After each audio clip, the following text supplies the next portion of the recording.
So how many people like to travel a lot?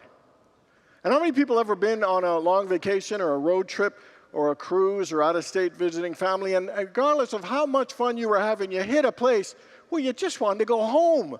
You couldn't wait to get home. And so what do you miss when you're away from home? I would suggest sometimes it's the familiarity of our surroundings, it's a routine, it's a structure, it might be our children or members of our family, it might be home cooking. For me, I always miss sleeping in my own bed.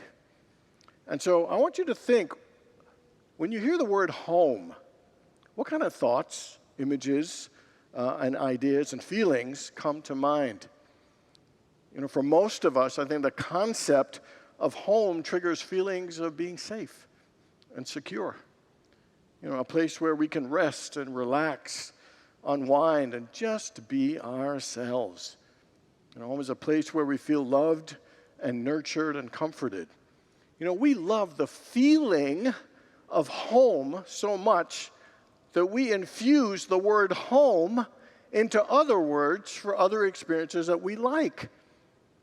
Homemade, homegrown, homespun, home base, home game, home stretch, home run, home free, home boy, home body, home sick, home work. You know, you can go home, you can come home, you can leave home, you can stay home. Unity of Phoenix is our spiritual home, our home away from home. So please make yourself at home. You know, let's keep the home fires burning, because home is where the heart is. Home sweet home. There's no place like home. And you might think the lights are on, but nobody's home. But I say go big or go home. You know, I can keep doing this until the cows come home. You might not like my stick, but we love home. There is something incredible about the power of home. So today we are in week 3 of our 7-week series of the Songs of Life. You know, one of the great blessings of my life was I was born into a family of 10. I was number 8. And I got to hear all the music of the 7 ones, the ones that were older than me and my parents. I literally grew up, because I grew up in Trinidad, I had from classical to calypso. You know, from Bob Marley to the Beatles. I mean, I heard Johnny Mathis, Engelbert Humperdinck, Andy Williams, Ricky Nelson, you know, Elvis Presley, you know, all the Motown tunes, you know, Boz Scaggs. I mean, I could just go on and on and on. You know, I was blessed to be surrounded with great music. Unfortunately, God blessed me with 0 musical talent whatsoever. So that's why I like this series. You know, I get to take famous, fabulous music and joyfully infuse a spiritual message and extract from it, which is just a fun and wonderful experience. You know, in our first week, I did Doctor My Eyes by Jackson Browne. Last week, I did Daydream by Lovin' Spoonful. And today, the 2005 hit by Michael Bublé called Home.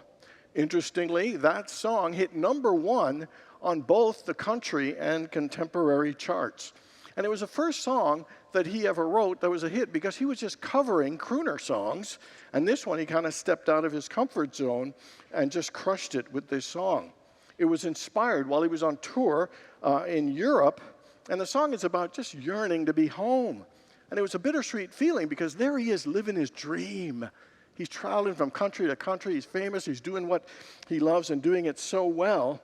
And so he shared this song with his music director, Alan Chang, who thought it was too negative. He said, you can't be singing in Paris and Rome and be singing about not being happy in Paris and Rome. And so they set it aside for a while, and they didn't go back for it for several months, but finally did. And they were able to blend, you know, being grateful for this life he has, but also being honest about how alone and how lonely he felt and how much he was missing home. This song, not surprisingly, was a number 1 hit, because he's got a beautiful voice. It's so heartfelt, but it's relatable. Because I truly believe the feeling he sang about is a universal feeling. I just want to go home. I don't think there's anyone in the world that cannot relate to that feeling. So we're going to look this morning at some spiritual messages, some life lessons that we glean from the song Home. The first thing is to build connection and belonging. Let's look at some of the lyrics. Another summer day has come and gone away in Paris and Rome, but I want to go home.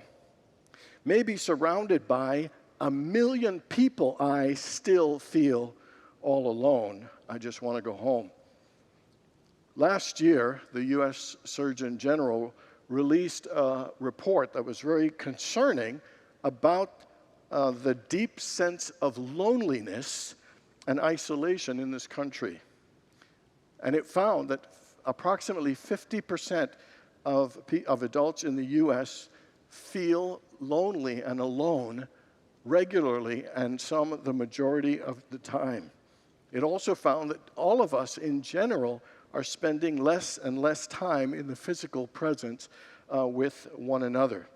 It also found that Generation Z, which is people born in the mid-90s to 2010, have 73% of their population feeling loneliness. And in fact, that generation is being deemed as the loneliest generation in history. And I would say the main reason is social media.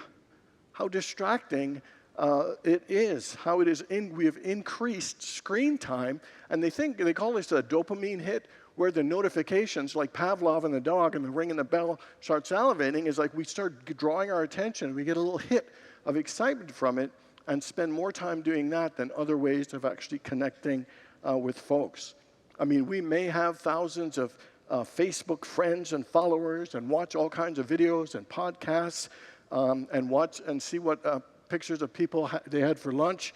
But we have less and less face-to-face contact. We may have virtual connections, but we're not having personal and particularly emotional connections with others. I saw an ad, and it had a picture of a family around a dining table all looking at their devices, and the caption was, "Being alone together." And it really speaks a lot out of our attention and our lack of connection with one another. So according to that study, half the people in this room are feeling loneliness on a regular basis, and 3/4 of those in the Generation Z are feeling it as well. And to me, it is just sad and unfortunate that this loneliness is going on. People feeling like, hey, I don't have a friend, or I don't have very many friends. I don't have anyone to call, anyone to be there for me, anyone to hang out, or anyone to talk to, or go to a movie with. You know, and the interesting thing is that as we grow as adults, we have fewer and fewer friends. Because as the life dynamics change and people move away, or divorces happen, or all kinds of those situations, that relationships end, but we don't replenish them. Because it takes time, it takes effort, and we aren't always willing to put that effort to build new friends in our adult years. So we almost choose to have fewer and fewer friends and less authentic connection. And to add insult onto injury, this social isolation and loneliness harms our health. You know, it affects us in terms of greater levels of depression, cardiovascular disease, dementia, and early death increases by 29%. They said that isolation is the health equivalent of smoking 15 cigarettes a day. Now, I have no idea how you calculate that into 15 cigarettes a day, but I would say it's concerning, because we're not supposed to live that way. In the book of Genesis, chapter 2, verse 18, it said, "It is not good for man to be alone." Brene Brown says, "We are hardwired for connection. It is connection and belonging that gives our lives purpose and meaning." You know, psychologist Abraham Maslow placed love, connection, and belonging as a foundation of human need. You know, right after food and safety. I mean, without connection, without being involved in relationship with others, our soul starves. We're meant to be in relationship. We're meant to have friends. We're meant to be in community and to feel that connection. And the reality is we are connected. We are all children of God. We're all brothers and sisters. And yet we are afraid to make new friends. You know, we're afraid to have closer social connection. And in my opinion, it is important for all of us to work on building connection and community. How many people would like to have a few new friends, or expand your social network? Anybody? And how many people find it hard to meet and make new friends? Anybody? These conditions we have are not easy. However, the good news is we are all powerful spiritual beings. We are creators. We are manifestors. We have the power of vision. We have the power of intention. We have the power of action. We can call forth, affirm, and claim our good and transform our lives. Here's 4 ways we can do it. Number 1 is just have an intention to make new friends and connections and expand our social circle. That has been one of my intentions for this year. Second one is plan. Join some groups. There are all kinds of meetup groups and dating sites. You can join a pickleball group or bunko or hiking or take a cooking class. There are all kinds of ways that we can join into activities. I've joined 2 of them myself, a dinner club and another one. The third one is you got to risk and reach out. You can go to these things, but you got to say hello. You got to introduce yourself. You got to ask a question. How many people would say that you're an introvert? How many would say you're shy? Now, most people don't ever believe this, but I'm an introvert. I'm an outgoing introvert, but I'm an introvert. So meaning, like in a group of strangers, I'm actually shy. I'm a little nervous about making connections and reaching out. But the fact is, we need to take a risk. We need to put it out there. We need to allow ourselves to be known, because I bet many of us have a fear of rejection. We don't want to put it out there. We don't want to embarrass ourselves, so we stay to ourselves. But you got to take a risk. You got to be willing to reach out. You got to go out on a limb. Somebody once said, you got to go on a limb because that's where the fruit is. If we want this, we have to risk ourselves. I took a risk last week. I bought a club sandwich, and I'm not even a member. Hey, I took a risk with the joke, and I put it. It didn't work, but I risked it. And the fourth one is you got to be vulnerable. You got to go deeper than just saying hello. You got to be willing to share a part of yourselves. You got to be willing to allow yourself to be known, because it's not just a matter of having company. It's not a matter of being in a large room of people.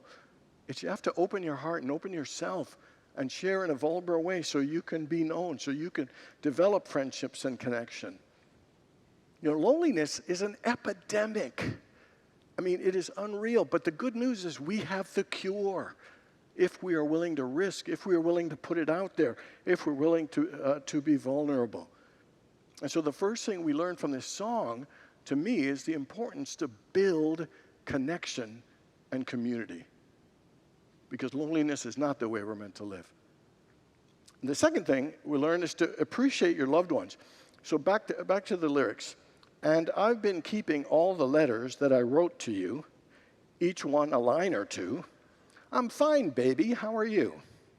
Well, I would send them, but I know that's just not enough. My words were cold and flat, and you deserve more than that. Success, as much as we could have, isn't anything if we're lonely and have no one to share it with, or have someone to share it and don't really fully share and engage them in that process. That is an empty success. And we deserve more than that, and our loved ones deserve more than that. Let me give you an example scripturally of the point I'm trying to make. 1 Corinthians 13. If I speak in the tongues of men and of angels, but have not love, I am only a resounding gong or a clanging cymbal. If I have the gift of prophecy and can fathom all mysteries and all knowledge, and have faith to remove mountains, but do not have love, I am nothing. If I gain all the possession, if I give all my possessions to the poor and give all my body to the flames, that I may boast, but have not love, I gain nothing. Basically, that scripture and the message is, all the success in the world means nothing if we don't have someone to share it with, or others to share it with. When there's love, the world is brighter. We feel stronger and more confident. We feel happier. We're willing to put ourselves out there more. Our successes are enhanced, our lives are enriched. When we have love, even going through an adversity is lightened because we have each other to lean on. And we can still find joy even in adversity. I read many years ago that when someone is going through recovery, if they have someone they know that is there for them, that believes them, that loves them, that supports them, they have a 30% better chance of continuing to move through recovery. And it's interesting, he wrote in these letters, he said, I'm fine, how are you? And he's saying he didn't want to mail them because there's not enough. And it's not. He's in Europe having the time of his life filling his dream. She's back there and she's like, how are you? That's the best you got is how are you? In my opinion, it's saying, hey, you really matter to me. You make a difference in my life. You're important. I value you and appreciate you. I think saying I love you is good, but sometimes I think we need to expand into greater details to say you really matter to me. You make my life better, and I really appreciate when you do this or when you do that. To me, that is going deeper and appreciating the ones that we love and sharing ourselves, our lives, and our success with them. So who in your life deserves more of your love, of your attention, of your times, and especially of your appreciation?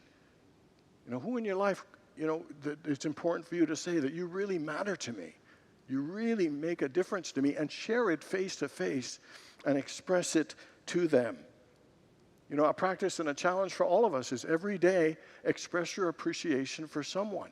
And it could be your spouse, your partner, your children. It could be someone at work. It could be even the cashier at Fry's, whoever it is. Express appreciation. Sometimes we take people for granted, take life for granted, and we really need to begin to express that love, especially in the form of appreciation and being thankful for others. No one should feel lonely, unloved, or unappreciated. And we have the power and the ability to do it if we're willing to do it and share it. The next thing this song inspired in me is to remember God is our home. The lyric says, let me go home. I'm just too far from where you are. I want to come home. How many people have ever felt distant or disconnected from God? Anybody ever feel that? We all do. Sometimes we can't find and feel God. Sometimes we can't find and feel peace. Sometimes we can't find and feel clarity or guidance that we're looking for. The biggest illusion is that home is out there. That success and happiness is out there, and we got to go out there and get that. And we're always chasing power or money or all these different things that were going to get us to that place. Thich Nhat Hanh says, you do not need to travel anywhere to find peace. The home you are looking for is inside of you. Jesus put it this way, the kingdom of God is within you. In the Course of Miracles, it says, there is a place in you where nothing is impossible. You are at home there. The fact is, home is when we come to realize that God is our source. God is our foundation. That God is our home. God is my source. Together, God is my source. Take a deep breath. God is my foundation. Together, God is my foundation. Deep breath. God is my home. Together, God is my home. Deep breath. This idea is captured beautifully by Hannah More Kohass in her prayer of faith. That the idea behind it feels like the truth. God is our source. Here's what it says. God is my help in every need. God does my every hunger feed. God walks beside me, guides my way through every moment of this day. I now am wise. I now am true. Patient, kind, and loving too. All things I am, can do, and be through Christ the truth that is in me. God is my health. I can't be sick. God is my strength, unfailing quick. God is my all. I know no fear, since God and truth and love are here. God is my source. Together, God is my source.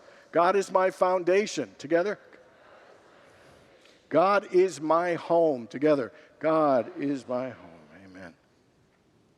And the last one is about being true to ourselves. I saw a quote that says, sometimes we run from others, but sometimes we run from ourselves. You know, ever have a time where you didn't feel comfortable in your own skin? There are many years I did not feel comfortable in my own skin. I didn't like myself, didn't like how I looked, didn't like my life was. Wished I was someone else, wished I looked different. I think we have times where we don't honor ourselves, we don't trust ourselves. Sometimes we don't even know ourselves. And we live our lives dictated by what other people think and other people's expectations. How many people have ever done something that somebody wanted or expected of you to please them, and you did it when it was not what you wanted to do? Anybody have that? You know, and I think to coming home means to be who you really are and to truly be yourself. To be who yourself without any mask, without pretending, you know, without any roles, to live who you are, who you came to be, and live that truth authentically. Ralph Waldo Emerson said, to be yourself in a world that is constantly trying to make you something else is the greatest accomplishment. Shakespeare said it this way, to thine own self be true. When you are true to yourself, you're honoring God. You're honoring yourself, and quite frankly, you're honoring all the people in your life. So where in your life are you not being true to yourself? And where in your life are you being called to actually honor who you are and live your truth? When God created Adam and Eve, he said, I have two gifts. First, I just want to say I need your forgiveness before I tell this joke, and you'll understand why in a minute. When God created Adam and Eve, he said, I have two gifts. One is the art of peeing standing up. Adam's eyes widened. He said, me, pick me, God, please. That'll make my life easier and so much fun. I want that gift. Eve said, well, it doesn't really matter to me, so Adam, you can have that gift. Adam shouted for joy, and he ran into the Garden of Eden, watering the trees and the bushes. And he ran to the beach and started spelling words in the sand. He was just showing off. He was so excited about his gift. He was happy as can be. And Eve leaned over to God and said, God, what was the second gift? And God said, it's a brain, Eve, and it's just for you.